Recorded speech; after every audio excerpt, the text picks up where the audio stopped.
గుప్పెడు ఉప్పును పోగేసి నిప్పుల ఉప్పెనగా చేసి దండియాత్రనే దండయాత్రగా ముందుకు నడిపిన అధినేత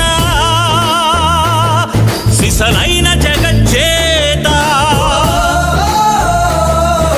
చరకాయంత్రం చూపించి స్వదేశీ సూత్రం నేర్పించి నూలు పోగుతో మదపుటేనుగల బంధించాడు రజాతి పిత.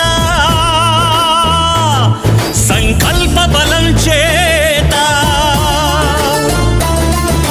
సూర్యుడస్తమిల్చని రాజ్యానికి పడమర దారిని చూపిన క్రాంతి.